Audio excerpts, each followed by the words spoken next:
तो story continue होती है all of us are dead की, जहां पर चोंग सू अपनी जान बचाने के लिए भाग रहा था, जहां पर उसके पीछे गुइनाम पड़ा हुआ है चाकू लेके, क्योंकि उसने देख लिया था गुइनाम को प्रिंसिपल को मारते हुए और उसे फोन में रिकॉर्ड कर लिया है। इस टाइम पर वो अपनी जान बचाने के लिए लाइब्रेरी के शेल्फ पे छुप रहा है और गुइनाम उसे ढूंढकर मारने की कोशिश कर रहा था।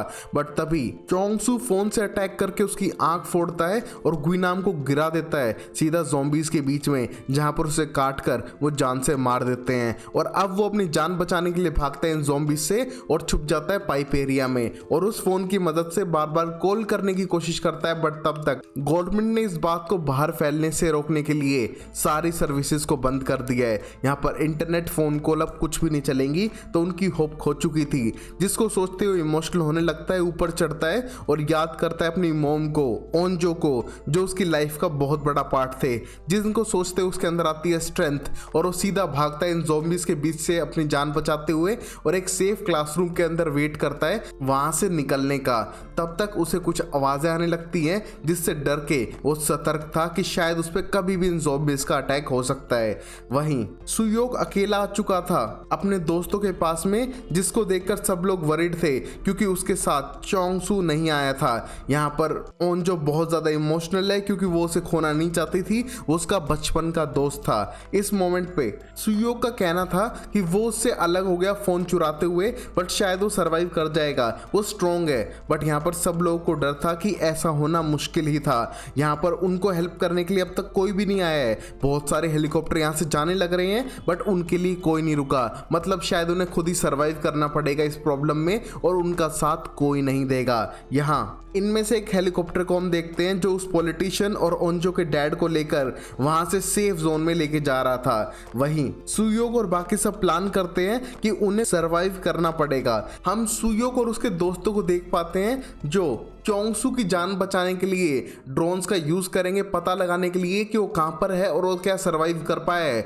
और यहाँ पर ड्रोन उन्हें साइंस लैब के अंदर मिलने वाले थे, जहां पर ओंजो जून यांग के साथ प्लान करती है जाने का, जहां पर सुयोग को डाउट था कि वो शायद नहीं जा पाएगी, बट वो इस मोमेंट पे चोंग सू की जान बचाने के लिए कुछ भी कर सकती है। यहाँ पर पाइप को चढ़ते हुए ऊपर जाते हैं और साइंस लैब में ड्रोन से रिलेटेड सारी चीजों को कलेक्ट करने लगते हैं। और वहीं हम देख पाते हैं वही जिनसे सब कुछ शुरू हुआ था, बट वो इन्हें काटते नहीं है क्योंकि वो अपने आप में बिजी थे। और ये सारा ड्रोन्स का सामान बैग में रख के चुपचाप नीचे आने लगते हैं सेफली, जहां ये सारे लोग ड्रोन्स के पार्ट को कनेक्ट करके ड्रोन्स को यूज करने का ट्राई करते हैं। यहाँ पर उसमें बैटरी तो ज्यादा नहीं है, बट शायद वो चोंग सू को तो ढूंढ ही लेंगे। जिस मोमेंट पे हम मिनचिन और हारी को देख पा रहे थे, ये वही दो लड़कियां हैं जो दो लड़कों के साथ सरवाइव कर गई थी वॉशरूम के अंदर, और अब आगे बढ़ते हुए वो ज़ॉम्बीज को तीर कमान से मारने लग रही हैं। और आगे बढ़ते हुए वो जिनको ढूंढ रही है जो हारी का भाई था, उन्हें वो तो मिला नहीं, बट मेडिकल रूम में अपने आप को प्रिपेयर करते हैं आगे बढ़ने के लिए और ज़ॉम्बीज को और अच्छे से मारने के लिए। जहां पर हारी एक नेशनल लेवल की एथलीट थी और उसके पास तीर थी, जिससे वो बहुत सारे ज़ॉम्बीज को दूर से ही मार पा रही थी, जिस वजह से उन्हें अब तक तो सक्सेस मिली है, बट उनके पास लिमिटेड तीर ही हैं। यहाँ पर वो प्लान करते हैं छत से कूद के वहां से भागने का, और जैसे ही वो भागने लगते हैं उनके ऊपर बहुत ज़्यादा ज़ॉम्बीज अटैक करते हैं और तीर से मारते हुए भी उन्हें भागने में दिक्कत हो रही थी, जो पूरा एक फ्लोर कूद कर वहां से भाग रहे थे। हम देख पा रहे थे इस मोमेंट पे चोंग सू को ढूंढने के लिए उन्होंने ड्रोन को रिलीज कर दिया है, जिसने फुटेज दी है, जिसको देख के सब लोग घबरा चुके हैं। बट उन्हें चोंग सू नजर आ चुका है क्लासरूम के अंदर, जो डरते हुए आगे बढ़ रहा है। शायद उसके पास कोई चीज है, शायद ज़ॉम्बी हो, बट उन्हें ये पता नहीं लग पा रहा था। और नेक्स्ट ही मोमेंट पे वो देख पाते हैं कुछ तीर लगे ज़ॉम्बीज को, बट उन्हें लगता है कि अब तक शायद कोई और सरवाइव नहीं कर पाया होगा।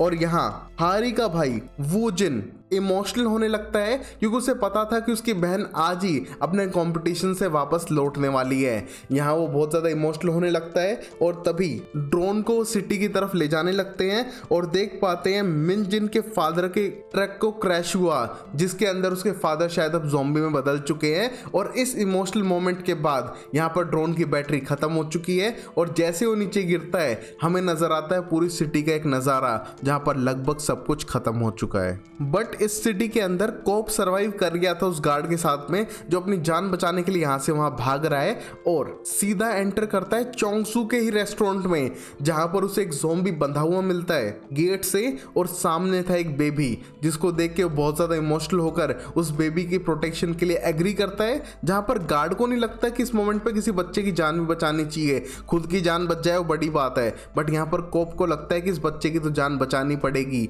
यहाँ पर अंदर कोई भी ज़ॉम्बी नहीं था तो वो उनसे बिल्कुल सेफ थे और आगे बढ़ते हैं इस बेबी के साथ में। वहीं पर पॉलिटिशियन भी सेव होकर सीधा आइलैंड पे पहुंच चुकी है बट उसको कोई स्पेशल ट्रीटमेंट नहीं मिलता क्योंकि मार्शल लॉ लग चुका है और यहाँ पर पॉलिटिशियन की वैल्यू वही है जो पाकिस्तान के पॉलिटिशियंस की है, कोई नहीं पूछता उन्हें।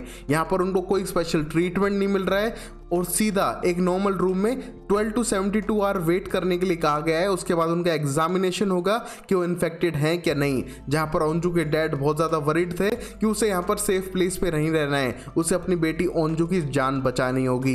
यहाँ पर उसे ऐसा करने से सब लोग रोकते हैं जिससे कुछ ज़्यादा इमोशनल हो रहा था। और वहीं स्कूल में हम देख पा रहे थे गुइनाम फिर से उठ चुका है इतने बाइट्स के बाद भी और उसे लगता है कि शायद वो मर चुका है और उसकी आवाज़ सुनते ही ज़ॉम्बी उस पर अटैक करने के लिए बढ़ते हैं बट उसको बाइट नहीं करते हैं। इसके बाद वो समझ चुका था कि शायद अब ये ज़ॉम्बीज उस पर अटैक नहीं करेंगे अगर वो आवाज़ ना करे तो, और वो आगे बढ़ने लगता है नई जैकेट पहनते हुए और उसको लगता है कि अपुनिच भगवान है। तो आगे बढ़ते हुए चोंगसो से बदला लेने के लिए वो रेडी था जहां पर वो ज़ॉम्बीज को इग्नोर करते हुए आगे बढ़ने लगता है जैसे कि वो उसका कुछ नहीं बिगाड़ेंगे। और अब उसका टारगेट है चोंगसा जिसकी वजह से वो मरा था, तो अब वो उसे भी मारेगा और उसका बदला लेगा बाप का, दादा का, भाई का। अगर आपको नेक्स्ट एपिसोड देखना है बदला लेने के लिए तो वीडियो को लाइक करें, चैनल को सब्सक्राइब करें और देखते रहें show time explainer amazing series के लिए। तब तक के लिए take care, bye bye, sayonara and Tata.